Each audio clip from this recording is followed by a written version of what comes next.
Back to our channel. So కొంతమంది key వచ్చిన తర్వాత అంటే రెస్పాన్స్ షీట్ వచ్చిన తర్వాత అన్న వాళ్ళ సైడ్ నుంచి కొన్ని ఆన్సర్స్ తప్పుగా ఇచ్చారు వాళ్ళే అని అన్నారు. సో రెస్పాన్స్ షీట్లో మీకు చూసుకున్న తర్వాత మీకు ఏదైనా క్వశ్చన్కి ఆన్సర్ వాళ్ళే తప్పిచ్చిర్రు అని అనుకుంటే సో మనము అబ్జెక్షన్ రేజ్ చేసుకోవచ్చు. ఒక్కసారి అబ్జెక్షన్ ఎవరో ఒక క్యాండిడేట్ ఒక పర్టికులర్ సబ్జెక్ట్లో అబ్జెక్షన్ రేజ్ చేస్తే ఒకవేళ ఆ క్వశ్చన్ నిజంగానే వాళ్ళ సైడ్ నుంచి తప్పు ఉంటే సో అది కరెక్ట్ చేసి ఆ సబ్జెక్ట్లో ఉన్న వాళ్ళందరికీ మార్క్స్ యాడ్ అయ్యేలా అవుతాయి అన్నట్టు. అంటే ఎవరెవరైతే కరెక్ట్ ఆప్షన్ పెట్టారో వాళ్ళకి మార్క్స్ యాడ్ అవుతాయి. So objections and preliminary key అని ఉంటుంది కదా, సో ఇది క్లిక్ చేసుకోండి.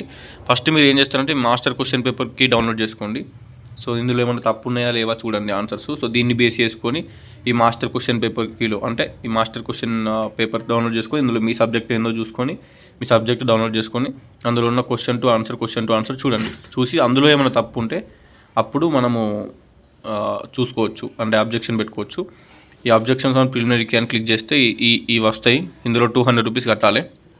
200 రూపీస్ కట్టి ఆ పర్టికులర్ క్వశ్చన్కి మీరు అబ్జెక్షన్ రేజ్ చేస్తే అండ్ మేబీ ఒకవేళ కరెక్ట్ అయింది అనుకోండి మీకు మార్క్స్ యాడ్ అవుతాయి. అంటే లైక్ ఆ పర్టికులర్ క్వశ్చన్కి ఆ కరెక్ట్ ఆన్సర్ వాళ్ళు పెడతారో దానివల్ల ఎవరెవరైతే కరెక్ట్ ఆన్సర్ పెట్టారో ఆ సబ్జెక్ట్కి సంబంధించిన అందరికీ మార్క్స్ యాడ్ అవుతాయి. ఇన్స్ట్రక్షన్స్ అనేవి మంచిగా చదవాలి. Instructions candidate should use the master question paper key only for the purpose of raising objections. So master question paper key download చేసుకొని కరెక్ట్గా చూడండి. అందులో క్వశ్చన్కి ఆన్సర్ తప్పు ఉంటే మనం అబ్జెక్షన్ రేజ్ చేయొచ్చు. ఓకేనా. So next the candidate has to map the question ID. Question ID ఉంటుంది మీ రెస్పాన్స్ షీట్లో కానీ మాస్టర్ క్వశ్చన్ పేపర్ కీలో కానీ. సో ఆ క్వశ్చన్ ఐడి అనేది మీ రెస్పాన్స్ షీట్లో ఆ క్వశ్చన్కి ఏదైతే ఐడి ఉందో ఆ మాస్టర్ క్వశ్చన్ పేపర్లో కూడా ఆ క్వశ్చన్ ఉంటుంది. ఆ పర్టికులర్ క్వశ్చన్ ఎన్నో ఒకటి ఉంటుంది, దాన్ని వెతకాలి. సో ఆ క్వశ్చన్ ఐడి కూడా ఈ క్వశ్చన్ ఐడి మ్యాచ్ అవుతుంది. So question ID from the response sheet again is the question ID of the master question పేపర్కి for a given day and given section. Okay. So ఇక్కడ చూడండి, if the question ID is 1 2 3 4 5 6 7 8 9 1 for the candidate response sheet, then the option of the same question, that is 1 2 3 4 5 6 7 8 9 1 of the master question paper should be considered for the purpose of raising web options. మీకు response షీట్లో ఉన్న నార్మల్గా question ID చూసుకొని ఆ ID ఇచ్చేయండి. ఆ ఐడినే master question paper కూడా రెండు సేమ్ ఉంటాయి. సో క్వశ్చన్ ఐడి నార్మల్గా మీకు రెస్పాన్స్ షీట్లో కానీ రెస్పాన్స్ షీట్లో మీరు ఓపెన్ చేస్తే అక్కడ రైట్ సైడ్లో మీ ఆప్షన్ చూసిన ఆప్షన్ మీద క్వశ్చన్ ఐడి కూడా ఉంటుంది. సో దాన్ని మీరు చూసుకోవచ్చు. ఇది అన్నట్టు. నెక్స్ట్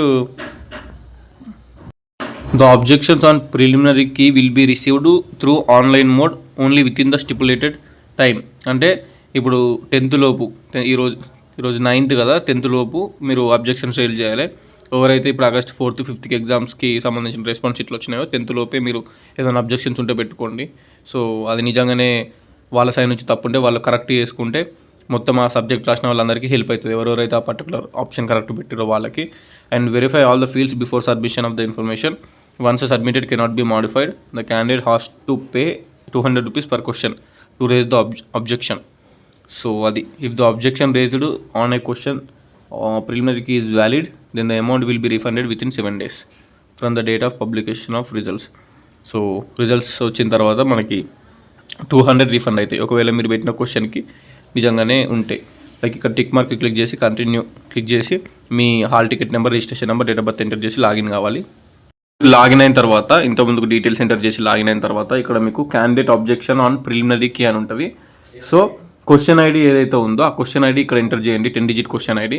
అది ప్రిలిమినరీకి as per master question paper P. అంటే మీ రెస్పాన్స్ షీట్లో నార్మల్గా ఆ క్వశ్చన్ ఐడి ఉంటుంది కదా మీ రెస్పాన్స్ షీట్లో మాస్టర్లో. సో ఆ క్వశ్చన్ ఐడి ఎంటర్ చేసి దానికి ఆప్షన్ 1 2 3 4 వాళ్ళు ఏది ఇచ్చిర్రు అని ఎంటర్ చేసి సో ఆ క్వశ్చన్ ఆన్సర్ రాంగ్ ఉందా లేదంటే మల్టిపుల్ కరెక్ట్ ఆన్సర్స్ ఉన్నాయా, అంటే ఒకటే ఆప్షన్కి క్వశ్చన్కి 2-3 ఆన్సర్స్ ఉంటాయి అన్నట్టు. సో అట్లా ఏమన్నా ఉందా, లేదంటే no correct answer in the given option, అసలు కరెక్ట్ ఆన్సరే ఆ ఆప్షన్స్లో లేదు 4 ఆప్షన్స్లలో, లేదంటే ఇన్కంప్లీట్ క్వశ్చన్, రాంగ్ క్వశ్చన్ అట్లా ఏమన్నా ఉందా. సో ఇది సెలెక్ట్ చేసుకోవాలి. ఒకవేళ ఆన్సర్ తప్పుంటే గివెన్ ఆన్సర్ ఇస్ రాంగ్ అని పెట్టండి. పెట్టిన తర్వాత క్లెయిమింగ్ రెస్పాన్స్, అంటే నిజమైన రెస్పాన్స్ ఏది, నిజమైన కరెక్ట్ ఆన్సర్ ఏది, ఏనా బీనా సీనా డీనా అది కూడా పెట్టి జస్టిఫికేషన్, అంటే ఎందుకు అది నిజము అనేది జస్టిఫికేషన్ మీరు ఇక్కడ రాయాలి.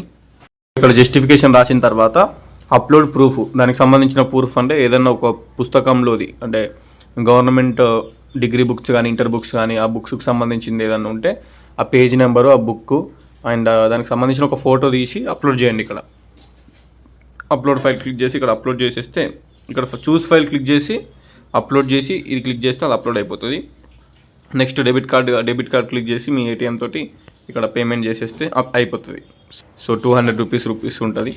ఈ 200 రూపీస్ కట్టడం వల్ల నిజంగానే ఆ క్వశ్చన్కి ఆన్సర్ ఒకవేళ వాళ్ళ సైడ్ నుంచి తప్పు ఉంటే అది కరెక్ట్ అయితే ఆ సబ్జెక్ట్లో ఉన్న అందరు ఎవరైతే ఉన్నారో సో ఆ క్వశ్చన్కి సంబంధించిన మార్క్స్ ఎవరైతే కరెక్ట్ పెట్టారో వాళ్ళకి ఆన్సర్స్ కలుస్తాయి. అప్పుడప్పుడు కొన్ని అయితే నార్మల్గా కొన్నిసార్లు ఏదో ఒక క్వశ్చన్ 2 క్వశ్చన్లు తప్పు ఉండొచ్చు వాళ్ళ సైడ్ నుంచి. మీరు మీ మాస్టర్ క్వశ్చన్ పేపర్కి డౌన్లోడ్ చేసుకొని అందులో ఆన్సర్స్ కరెక్ట్ ఉన్నాయా లేవో చూడండి. మీ రెస్పాన్స్ షీట్లో కూడా ఆన్సర్స్ కరెక్ట్ ఉన్నాయా లేవో చూడండి వాళ్ళు ఇచ్చిన ఆన్సర్స్.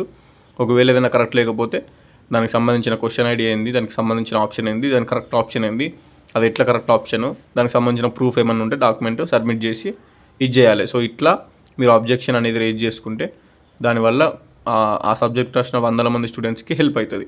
సో చేస్తారు ఆల్రెడీ, ఒక స్టూడెంట్ కాదు, ఒక సబ్జెక్ట్లో చాలామంది స్టూడెంట్స్ తప్పు ఉంటే చేస్తారు, ఆబ్జెక్షన్ రేజ్ చేస్తారు. వాళ్ళందరికీ మనీ రీఫండ్ అవుతాయి ఒకవేళ అది నిజంగానే క్లెయిమ్ అయితే. సో అది అంతే, అంతకు మించి ఏం లేదు. చేయాలనుకున్న వాళ్ళు చేసుకోండి. Objection raise is very simple. Okay, ఉంటా మరి. Signing off. This is your campus student.